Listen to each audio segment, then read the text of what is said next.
right. Well, hey, Mike, how's it going? Welcome to Verikuu. Hope you are having a great time. And as I told you, I just came back from Cycle Las Vegas weekend when I got you guys live for my first time at the lounge stage. It was a remarkable performance. How do you guys feel returning to the stage to a major festival? As I know, you guys just presented the new album back home. Yeah, well, first, thank you. It's awesome that you were able to make it to the festival. It was pretty surreal, actually, because, all of these bands, we're friends with so many of them. So it was kind of like a family reunion on top of it being a massive metal festival. And and I think, I don't know, the energy was really good. The crowd was great. I can't complain. Yeah. And I guess you guys wanted to go back so bad, right? You guys are such an energetic live band that I guess you felt that a lot. Yeah, we definitely are. I think our only purpose is to play live. If you're not, to express that kind of extreme energy, if you're not connecting with a crowd, it's sort of into just the atmosphere, and. Yeah. So it's you don't get the reciprocation from the crowd. So without that, it gets pretty difficult to go for a long time without that. Yeah. Yeah, I guess. Any particular changes that you notice? Because as you might remember, Cycle Las Vegas had a mask mandate, and you guys were like so close to the audience especially at the end of your set when things got so energetic and all that. Any changes you perceive from when you played pre-pandemic, or was it pretty much just the same? I think that it's funny that you mentioned it. I haven't really thought about it that way, but the mask mandate, we're very strict about wearing our masks everywhere else. And I'm pretty paranoid. I don't want to catch this shit, Yeah. So even being vaccinated, I don't want to risk it. I don't want to bring it to my family or anything. So we take it pretty serious, and I keep my distance from strangers. But man, when we took the stage, I think I completely forgot about the pandemic. Yeah. Everything went out the window, So that's that's amazing, man. Yeah, because I always I was surprised that the audience was really respectful of that, and really they wanted to go back there so bad that they really disciplined themselves into wearing it and all that. But either how, they did really well. Yeah. So speaking of the pandemic, did that whole situation affected you guys creatively, your rehearsals dynamic, anything that brought something new into the table for you guys? Well, I'd say the bulk of our pandemic experience, and I think that at least for us, when most of us think about it, it's probably just like the first half, because then you're kind of used to everything after that, and you kind of figure out what the new normal is. But that first half, we had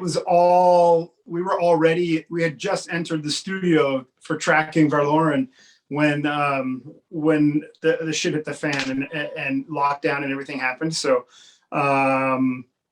so being in the studio and having most of the music written but not really many of the lyrics written, for me it was a bit of a crisis. I know that I kind of hit a creative block because of the distraction of it all. And then also just not knowing where music was going to go, how soon we'll be able to tour. We didn't want to, because like I said, we really only make records so that we can go tour on these records, Yeah. And when creating this song and these energies and these vibes, it's just with the imagination that we're going to engage with the crowd over this expression at some point in the near future. Yeah. So when that was threatened, it was it's a bit of a mind fuck for me. Sure. Yeah, it was a little discouraging. But then I guess we found a way to channel that energy as well and turn it into what we needed it to be.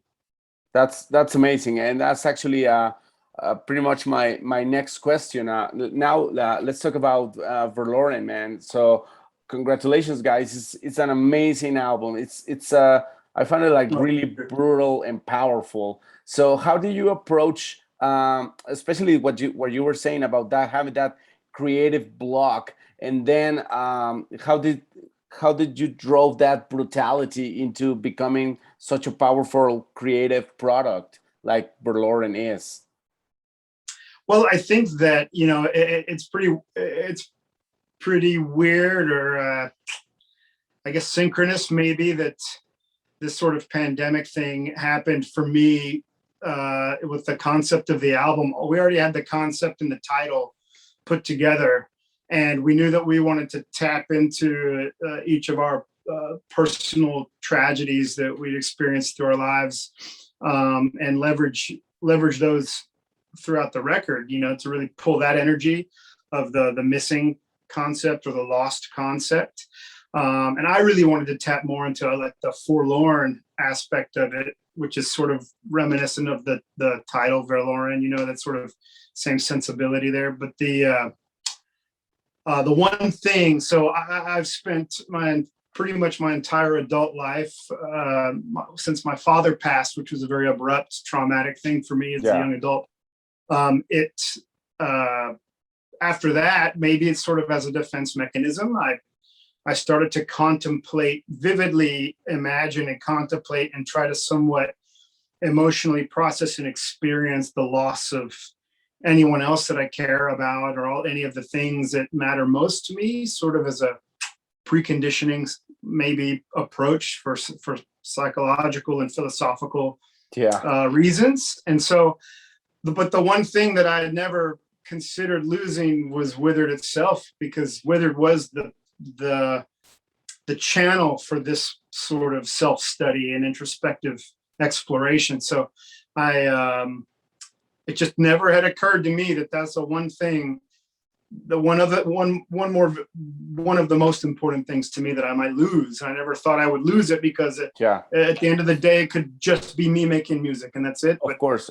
But this pandemic threatened the whole thing, you know, and then that was pretty jarring. For sure. And that's an interesting insight right there, because I wanted to touch the idea that I find that this album really challenging for the listener, as you were saying, as how someone faces a loss, all sort of things. So that challenge, that's something that happened intentionally for you guys, that you wanted to challenge the audience both sonically and lyrically, some reason? I think we try to do that with every album, you know. The first album was a little more, it's, you know, we just needed to write some songs, and it was our first album, and we definitely wanted that introspective approach to everything, and it was to explore sort of the grieving process of loss, you know, and the emotional steps going through that. That was the loose concept for that one.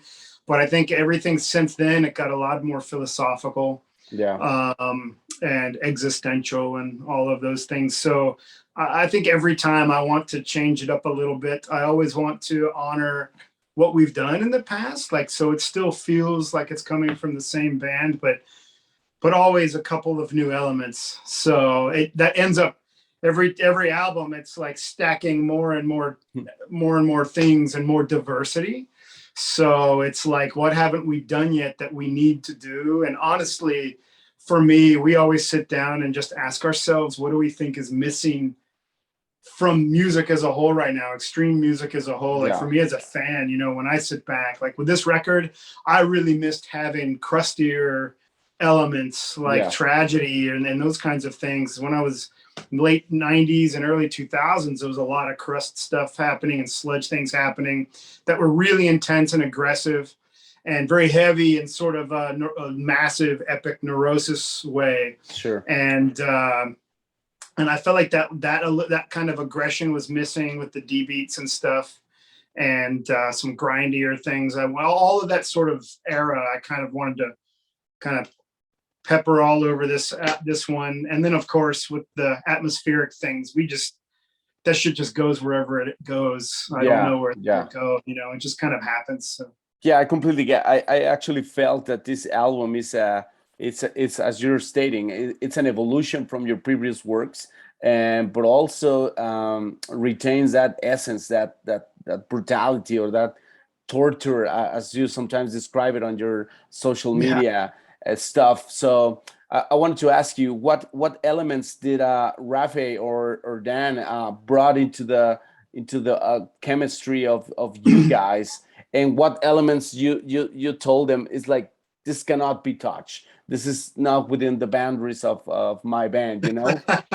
Yeah, well, I think that, you know, me and Bo too, because since Bo's been with me for golly since 2007 now, so he's you know, he's basically our original drummer, and the other guy was kind of holding his place, I think, because he definitely gets it, you know, and we refer to ourselves as the elders. And the new guys, you know, I've known Rafe, like I said, for a very long time before he joined the band. He's always been a big fan, and he actually majored in philosophy, so him and I really click on a lot of philosophical perspectives, which is a much bigger part of things. But music stylistically, we click a lot on things like I would say probably the biggest thing would be something like the band Enslaved. They're a massive influence for me. It may not be very prominent in what we do, but just from it being an adventurous songwriter and from, you know, breaking the boundaries sort of a thing. That's what I really like about that band. And their catalog is just unbeatable front to back. Like, it's just insane. So it's also about having a legacy of really high quality music, and Rafe really respects the same sort of thing. Dan, I've known Dan since the 90s. So that kind of crusty sludge era that I was talking about. He used to be in a band here in Atlanta called Leech Milk when I was playing in a grind band called Social Infestation. And we did shows all the time together. And I always thought his vocals were just insanity. Like these high scream banshee vocals that he has are just unbeatable. And that's always something I wanted, because it's something that I can't do. So and he's got a really good knack for those crusty and sludgy riffs. So he really kind of helped us realize that vision in a way that I don't think we could have quite done without him. So that's great. Yeah, I felt like that Dan especially brought some of this brutality that I've been speaking of with all these growls and the riffs and all of that. I've never seen you guys live until that last weekend, but I felt he was an element cool. like to keep facing left sometimes to when you weren't headbanging, it was like looking at him, right? So it's like because it was like, you know, it catches your eye, and it's I think a great element of a live show, you know, having these elements and all that. So let me just go back to what I was trying to say. So it was again, any other aspects that you want to discuss about the new album? And I know it's a German word. Do you want to talk about what did you get to that word to become your concept for those Mexican fans who don't speak German? Sure. Well, I don't speak very much German either, but my mother and my family are German. So I'm primarily German, my heritage. And I'm sure that played a part in it. I think that it was sort of an accident, though. So, you know, we use Latin and Neo-Latin terms and French terms before. We only have one album in English with an English title. And a lot of that's to blame from philosophical works, you know, reading those and pulling terms out of philosophical books. And so Rafe he kept landing on the concept of missing. Yeah. And it didn't quite, that word alone wasn't quite enough. Like I said, I wanted to get the forlorn aspect and the lost aspect. And I saw something, I don't know what it was, about missing persons. And there was a word, vermisst, that is German for missing, but it's more about a missing person specifically. Yeah. So I kind of ventured down the rabbit hole there to find a terminology that was a little more romantic of a notion, you know, more of the forlorn and the longing, the sense of longing. So I landed on Verloren, and then on top of it, there's a German sort of poem. It's actually a child's nursery rhyme / prayer that my mother taught me when I was a young child. And then that's there's whispers all throughout the album on 4 different places between songs and things. And those are the lines from that child's prayer that I reworded it a little bit to make it a little more dark and that's awesome. and not about Jesus Christ. So. Exactly.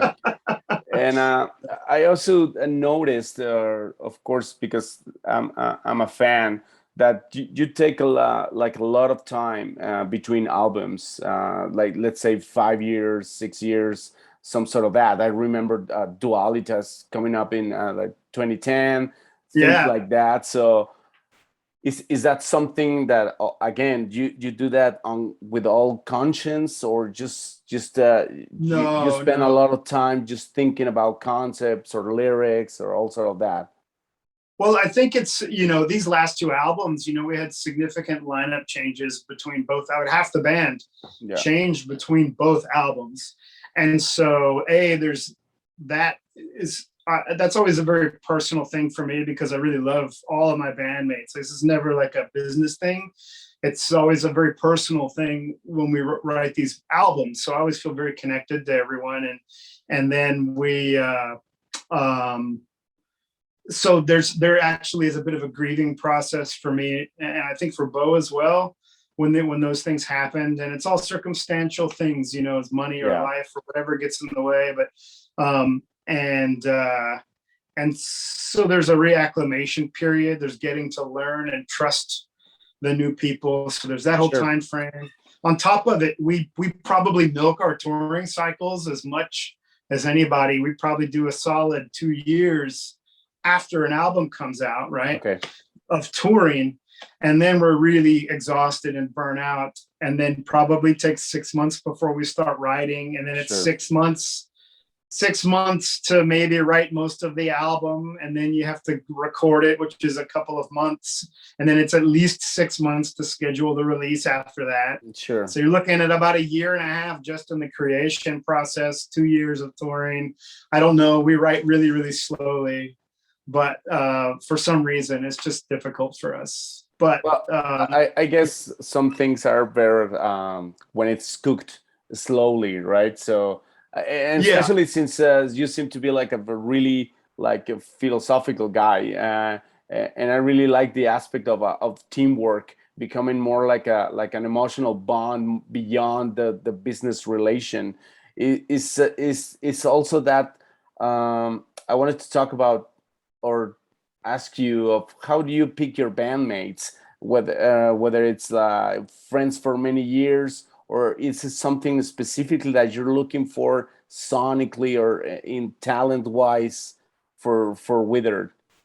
I think it's sort of all of the above, and it depends on the role as well, like which role they're going to take in the band. So like Dan, for instance, I think that we prioritize the vocals, because we need somebody. Not only do we want to do something that's going to stand up quality wise and really stand out from a performance perspective. Like you just said, his vocals are startling and very attention getting. And I've always felt that way about him. I always thought that talent for him was very magical. So honestly, when the first Chris, who I started the band with, he's still my best friend. When he left, Dan was the first guy I thought about, but circumstances didn't work out then, and then didn't work out after the next guy. And then so finally, after since 2008, I finally got to ask him. That's great, man. But it's been a long time. So that's amazing. Okay, we're almost done. So what other plans ahead for you guys in these crazy times? Whether touring is being limited or something like that, are you thinking ahead of a new album or EPs, or are you guys are going to keep touring? Well, I mean, it took so long to really get the steam going on Verloren. We don't have any songs done, but we have a lot of like ideas, like parts in the can that are ready to be utilized. I'm personally not 100% ready to do it again. It's very exhausting to make an album. I much prefer the touring part of it. So we're going to try our damnedest to tour as soon and as much as possible. We had a really successful mainland Europe tour. First time we've been over to Europe since 2005 last year, right before the pandemic. So it was end of 2019, I guess, and early 2020. And so we're very eager to double down on that and get that going again. We definitely want to do Latin America. We're talking about some of those things. Would love to. Dan is Colombian, and he's been begging for us to figure out a way to go down. He has family in Bogota, and we have a bunch of friends there as well. So for sure. So okay, so now that you mentioned Europe, is any concrete plans to go there? Let's say next year or this year? Not concrete. We just started talking with our agency there about some ideas that we're trying to feel out. The problem is all of the tours during the pandemic are all pushing to now and to next year. So it's sort of like traffic is backed up. There's so many tours happening. So we're just trying to find our way, sneak our way into something, Sure. Yeah, man. Well, I'm done for my part, but I don't know if you want to say anything to your Latin American fans or Mexican fans. I just say that I hope we get to come see you in person soon when things are safe and it's responsible to do so, and that hope you're challenged by this new album and continue to enjoy it. So. Yeah, for sure we will, man. Well, thank you very much, and thank you for your time, and thank you for that amazing album that I'm sure it will be on our top charts at the end of the year, man. I hope so, and thank you. I really appreciate you doing this. Yeah, man.